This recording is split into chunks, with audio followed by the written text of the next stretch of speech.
بسم اللہ الرحمن الرحیم۔ السلام علیکم ڈیئر ویورز، میں امید کرتا ہوں میرے تمام دوست خیر خیریت سے ہوں گے۔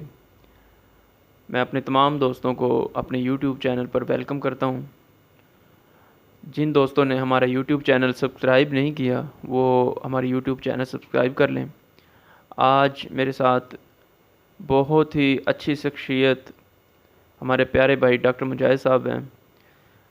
میں انہوں نے کچھ ਇਹੋ ਜਿਹੇ ਕਾਰੋਬਾਰ ਛੋਟੇ ਕਾਰੋਬਾਰਾਂ ਦੀ ਗੱਲਾਂ ਕਰਾਂਗਾ ਜਿਹੜੇ ਵਿਚਾਰੇ ਇਹੋ ਜਿਹੇ ਲੋਕ ਨੇ, ਸਾਡੇ ਭਰਾ ਨੇ, ਜਿਹੜੇ ਜਨਾਬ ਇਹੀ ਸੋਚ ਕੇ 2 ਸਾਲ ਗੁਜ਼ਾਰ ਦਿੰਦੇ ਨੇ ਕਿ ਅੱਜ ਸਾਡਾ ਵੀਜ਼ਾ ਆਏਗਾ। ਉਹ ਵਿਚਾਰੇ ਸਾਡੇ ਦੋਸਤ ਅਗਲਾ ਜਿਹੜਾ ਕੰਮ ਕਰ ਰਹੇ ਹੁੰਦੇ ਨੇ ਉਹ ਕੰਮ ਵੀ ਛੱਡ ਕੇ ਬਹਿ ਜਾਂਦੇ ਨੇ। ਦੂਸਰੇ ਇਹੋ ਜਿਹੇ ਲੋਕ ਨੇ ਜਿਹੜੇ ਵਿਚਾਰੇ ਇਟਲੀ ਜਾਣ ਦੀ ਕੋਸ਼ਿਸ਼ ਦੇ ਵਿੱਚ ਡੰਕੀ ਲਾਉਂਦੇ ਨੇ ਅਤੇ ਉਹ ਪਤਾ ਚੱਲਦਾ ਜੀ ਕਿ ਜਨਾਬ ਉਹ ਤਾਂ ਜਨਾਬ ਸਮੁੰਦਰ ਦੇ ਵਿੱਚ ਬਹਿ ਗਏ ਨੇ। ਮੈਂ ਡਾਕਟਰ ਸਾਹਿਬ ਨੂੰ ਇਹ ਰਿਕੁਐਸਟ ਕਰਾਂਗਾ ਕਿ ਇਹਨਾਂ ਦੋਸਤਾਂ ਦਾ ਜਿਹੜਾ ਹੈ ਕਾਰੋਬਾਰ, ਪਾਕਿਸਤਾਨ ਦੇ ਵਿੱਚ ਕੋਈ ਕਾਰੋਬਾਰ ਨਹੀਂ ਇਹਨਾਂ ਵਾਸਤੇ, ਕਿ ਇਹੋ ਜਿਹੇ ਛੋਟੇ ਕਾਰੋਬਾਰ ਸਾਨੂੰ ਦੱਸ ਦਿਓ ਜਿਹੜੇ ਸਾਡੇ ਦੋਸਤ ਇੱਥੇ ਪਾਕਿਸਤਾਨ ਦੇ ਵਿੱਚ ਰਹਿ ਕੇ ਕਾਰੋਬਾਰ ਕਰ ਸਕਣ ਅਤੇ ਆਪਣਾ ਜਿਹੜਾ ਬੱਚਿਆਂ ਦਾ ਪੇਟ ਪਾਲ ਸਕਣ ਤਾਂ ਕਿ ਬੱਚੇ ਖੁਸ਼ਹਾਲ ਰਹਿਣ اور شام نو جڑا ہے وہ کھانا کھا کے سون۔ جی السلام علیکم ڈاکٹر صاحب۔ وعلیکم السلام طاہر بھائی، کیسے ہیں؟ الحمدللہ میں ٹھیک ہوں ڈاکٹر صاحب۔ ਜੇ ਮੈਂ ਗੱਲਾਂ ਜਿਹੜੀਆਂ ਮੈਂ ਕੀਤੀਆਂ ਨੇ ਇਹ ਤੁਸੀਂ ਸੁਣ ਤੇ ਲਈਆਂ ਨੇ ਅਤੇ ਇਹਨਾਂ ਦਾ ਜ਼ਰਾ ਨਾ ਆਵਾਮ ਨੂੰ ਜਿਹੜਾ ਆਪਣੇ ਦੋਸਤਾਂ ਨੂੰ ਕੋਈ ਪਿਆਰਾ ਜਿਹਾ ਹੱਲ ਦੱਸ ਦੇਣ ਕਿ ਸਾਡੇ ਪਾਕਿستان ਦੇ ਵਿੱਚ ਰਹਿ کے ਇਹ ਦੋਸਤ ਕੰਮ ਕਰਨ۔ طاہر بھائی، پہلے تو یہ ہے کہ ہمارے پاکستان کے حالات ہی ٹھیک نہیں ہیں، تو جس کی وجہ سے لوگ کاروبار کریں، اور اب پاکستان میں ڈالر کا ریٹ کے حساب سے ہمارے کاروبار ہوتے ہیں۔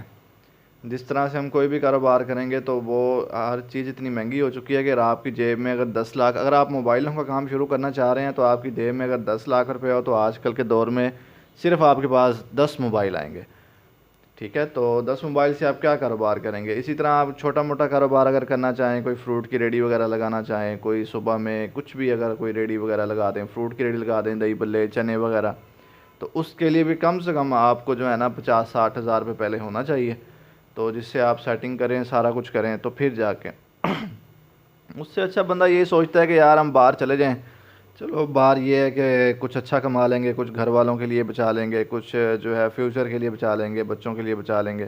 لیکن باہر کے بھی حالات اس طرح سے ہو چکے ہیں کہ لوگ باہر بلا تو لیتے ہیں، کمپنی والے بلا لیتے ہیں، لیکن وہ پھر ان سے مزدوری سے بھی زیادہ سخت کام ہوتا ہے ان کا، اور اس طرح وہ بیچارے پھنس جاتے ہیں وہاں پہ، مجبوری ہوتی ہے کرنا۔ کوئی لوگ واپس آ جاتے ہیں، کچھ لوگ جن کو پتہ ہوتا ہے کہ یار ہم نے اپنا گھر بار بیچ کے اور سب کچھ بیچ کے ہم یہاں پہ آئے ہیں، تو اگر ہم واپس بھی گئے تو اس میں ہمارا ہی نقصان ہے، نہ ہم اپنے بچوں کے لیے کچھ لے کے جائیں گے، نہ ہم اپنے لیے کچھ لے کے جائیں گے۔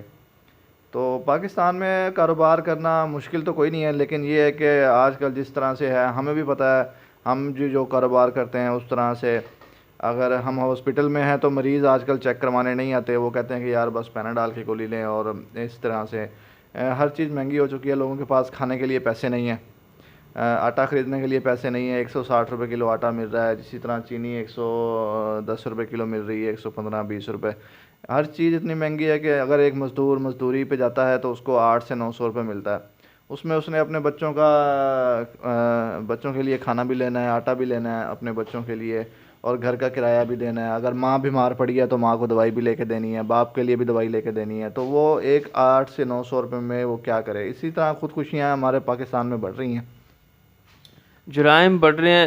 ڈاکٹر صاحب ਜਿਹੜੇ ਲੋਕ ਇਹਨਾਂ ਲੋਕਾਂ ਵਾਸਤੇ ਮੈਸੇਜ ਦੇ ਦਿਓ ਜਿਹੜੇ ਮਾਂ ਪਿਓ ਤੇ ਬੋਝ ਬਣ ਕੇ ਬੈਠੇ ਨੇ, ਸਾਡੇ ਦੋਸਤ ਉਹ ਕੰਮ ਕਰਦੇ ਹੀ ਨਹੀਂ ਹੈਗੇ، ٹھیک ہے؟ ਇਹਨਾਂ ਦੋਸਤਾਂ ਵਾਸਤੇ کوئی چھوٹا ਜਿਹਾ ਮੈسیج ਦਿਓ۔ وہ اب کچھ کہہ نہیں سکتے، یہ تو شروع سے تربیت ہوتی ہے کہ ماں باپ ان کو سکھائیں کہ بھائی آپ نے اپنی ذمہ داریاں خود سنبھالنی ہے۔ پہلے شروع سے ماں باپ کی بھی غلطی ہوتی ہے کہ وہ خود لاڈ دیتے رہتے ہیں، جب ان کے حالات اچھے ہوتے ہیں تو وہ سارا خرچہ ان کو جیب خرچی ڈیلی کے دیتے رہتے ہیں، وہ بچہ کہ ایک ذہن بن جاتا ہے کہ یار مجھے اپنا سکون سے پیسے ملتے ہیں، میں نے خرچ کرنے ہیں۔ جب وہ تھوڑا سا بڑا ہوتا ہے، ماں باپ کے کام ختم ہو جاتے ہیں، تو پھر وہ ماں باپ اس پہ امید لگا کے بیٹھتے ہیں، لیکن بچے کا ذہن وہی ہوتا ہے کہ یار مجھے یہ اب بھی یہی خرچہ دیں گے۔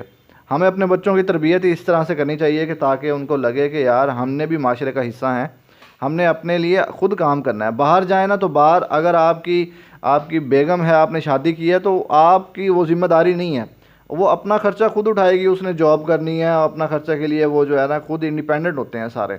اگر آگے ان کے بچے ہوتے ہیں تو وہ ان کا جو اگر خرچہ ہوگا تو وہ 50% کرتے ہیں. یہ نہیں کہتے کہ تو باپ ہے تو سارا خرچہ کر, میں گھر بیٹھی ہوں, ایسا کچھ بھی نہیں ہوتا. باہر کے ملکوں میں کوئی بھی کسی پر ڈیپینڈ نہیں ہوتا.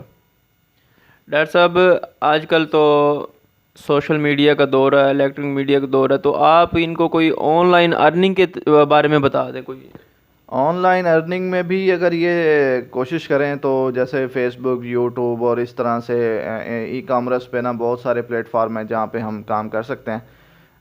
جیسے کہ امیزون ہو گیا اور کینوا وغیرہ سے آپ جو ہے وہ کما سکتے ہیں, پیسے کما سکتے ہیں. اور آن لائن ویب سائٹ بنا کر اسی طرح سے پہلے آپ پاکستان میں بھی تو یہ بھی تو مسئلہ ہے نا کہ لوگ سکھانے کے لیے بھی آپ سے 2 لاکھ 3 لاکھ روپے لے رہے ہیں. اب بیچارے وہ کہاں سے دیں؟ تو یا تو ہمارے پاس اتنے پیسے ہوں یا تو پھر وہ خود ہی اس طرح سے اسٹرگل کریں. اسٹرگل بھی کیا کرنی ہے, ان کے پاس اچھا موبائل ہو یا آن لائن کام کرنے کے لیے لیپ ٹاپ ہو. آج کل سے جو لیپ ٹاپ بھی ہے وہ میں کل لینے گیا تھا تو مجھے پتہ چلا کہ بھئی ایک اچھے والا لیپ ٹاپ جو ہے وہ 70 سے 80 ہزار کے درمیان ہے, جس میں 8 GB ریم ہے اور 512 GB SSD وغیرہ ہے. تو 70 سے 80 ہزار روپے میں. اور جو نارملی ہے جو بالکل ہی ختم ہوئے پڑے ہیں تو وہ آپ کو 20 سے 25 ہزار کی رینج میں ملیں گے. کوئی چھوٹے سے چھوٹا کاروبار ہے, ٹھیک ہے, جو کم سے کم آمدن میں ہو جائے, کوئی ایسا کاروبار آپ جو ہمارے دوستوں کو بتا دیں تاکہ وہ اپنا کوئی ذریعہ چلا سکے, ذریعہ آمدنی ان کا بن جائے. آج کل آپ کو پتہ ہے بہت ہی زیادہ مہنگائی کا دور ہے. چھوٹے سے چھوٹا کاروبار یہی ہے کہ آپ کہیں پہ چھوٹا سا سٹال لگا لیں. اگر آپ کی جیب میں 30-40 ہزار روپے ہے تو اس میں یہ ہے کہ آپ کوئی نہ کوئی پوائنٹ پر جا کے سٹال لگا لیں, جیسے دہی بلے کا سٹال, اور یا تو رات کو فاسٹ فوڈ کا بہت آج کل جو ہے وہ ٹرینڈ چلا ہوا ہے کہ لوگ رات کو ڈیلی کوئی نہ کوئی فاسٹ فوڈ لیتے ہیں. برگر ہو گیا, شاورما ہو گیا, اسی طرح باربیکیو ہو گیا. کوئی بھی چھوٹا موٹا آپ نا شام کو سٹال لگا لیں کسی اچھے پوائنٹ پر جہاں پہ عوام کی جو ہے آنا جانا زیادہ ہو اور رش زیادہ ہو, وہاں پہ چلے گا. اچھا ڈاکٹر صاحب, آپ نے سنا ہوگا کہ سوشل میڈیا پر ایک خبر چل رہی ہے, ایک جرنلسٹ جو ہے وہ ایک میڈیکل سٹور پر جاتا ہے. وہ میرے خیال سے ریٹائر بابا جو ہے وہ SHO تھا, ریٹائر SHO ہے. تو وہ میرے خیال سے وہ میڈیسن کوئی ایکسپائری میڈیسن تھی یا ایسی کوئی گورنمنٹ کی میڈیسن تھی جو اپنے سٹور پر رکھ کے سیل کر رہا تھا. تو وہ جرنلسٹ نے اسے کویشچن کیا یا کوئی مسئلہ بنا تو اس بابے نے اس کو تھپڑ جڑ دیا. کیا اس نے یہ کام ٹھیک کیا ہے؟ کچھ ہمارے جرنلسٹ بھی اس طرح سے ہوتے ہیں کہ وہ اگلے بندے کو زج کرنے لگ جاتے ہیں. جیسے کہ وہ ویڈیو دیکھی ہے میں نے, وہ کہہ رہا تھا بھائی, پہلے اس نے آرام سے کہا ہے, پھر تھوڑا سا غصہ ہوا ہے, لیکن وہ کہہ رہا تھا میں آپ کو دیکھ لوں گا, آپ مجھے سوالوں کا جواب دیں, یہ کریں. مطلب وہ جانا چاہ رہا تھا چھوڑ کر, تو اس کو جو آگے آ جاتا تھا, دوبارہ آگے آتا تھا کہ میں آپ کو دیکھ لوں گا. تو پھر وہ ایک بزرگ ہوتے ہیں نا, تو وہ ان کو پھر غصہ بھی جلدی آتا ہے. وہ انہوں نے پھر ایک لگا دی ہے ان کے, یار تو یہ تمیز نہیں ہے بات کرنے کی. ہم جرنلسٹ کو بھی چاہیے کہ وہ اپنی لمٹ میں رہ کے بات کرے, ٹھیک ہے. وہ کوئی یہاں کا جج نہیں ہے, وہ کوئی یہاں کا کوئی ان کے قانون ہے اس کے ہاتھ میں نہیں ہے. اگر کوئی اس کو مسئلہ ہو رہا ہے تو وہ پولیس کے پاس جائے کہ بھائی اس نے میرے ساتھ بدتمیزی کیا ہے, میں تو ایک سوال کر رہا تھا, تو وہ پولیس اپنا کام کرے گی. وہ خود ہی آگے آ رہا ہے کہ میں آپ کو دیکھ لوں گا, میں آپ کے سارے سوالوں کا جواب لے کے جاؤں گا. تو وہ بابا کہہ رہا ہے کہ بھائی مجھے جانے دے, ٹھیک ہے, تو نے جو کرنا ہے جا کر لے. لیکن نہیں, وہ پھر آ رہا, تو اس نے ایک لگا دیا. اس میں اس کا نہ قصور ہے نہ کوئی مسئلہ ہے, ہمارے جرنلسٹ کا قصور ہے. تو آپ کا کیا خیال ہے کہ وہ بابے کے اوپر کارروائی ہونی چاہیے؟ وہ جرنلسٹ بتا رہے ہیں کہ ہم نے اپلیکیشن بھی دی ہے, لیکن وہ پیٹی بھائی سمجھتے ہیں یا کوئی اور مسئلہ ہے تو اس کے اوپر کوئی کارروائی نہیں ہو رہی بابے کے اوپر. بابے کے اوپر کارروائی کیوں نہیں ہو رہی؟ بابے کے اوپر کارروائی جو بھی ویڈیو دیکھے گا اس میں قصور تو جرنلسٹ کے نظر آئے گا, تو کارروائی کیسے ہو سکتی ہے؟ نہیں, اس نے تھپڑ جڑا, قانون تو قانون پہلے تو اس نے تھوڑا اس نے جو ہے نا ایک وہ کیا, غصہ دلایا ہے. یہ بھی ہمارے قانون میں ہے کہ اگر آپ کسی کو جان بوجھ کر غصہ دلوا رہے ہیں تو پھر اگر وہ کچھ غصے میں کر دیتا ہے تو اس میں آپ کا ہی قصور ہے. آپ ایک لمٹ میں رہ کے اس سے سوال کریں, نہیں جواب دے رہا آپ سائڈ پہ ہو جائیں بس. تھینک یو ڈاکٹر صاحب. ناظرین, آج کے پروگرام میں ہمیں اجازت دی ہے. انشاءاللہ نیکسٹ ویڈیو میں ہم آپ کے ساتھ باتیں کریں گے. اور جن دوستوں نے ہمارا یوٹیوب چینل سبسکرائب نہیں کیا, پلیز ہمارا یوٹیوب چینل سبسکرائب کر لیں. اللہ حافظ.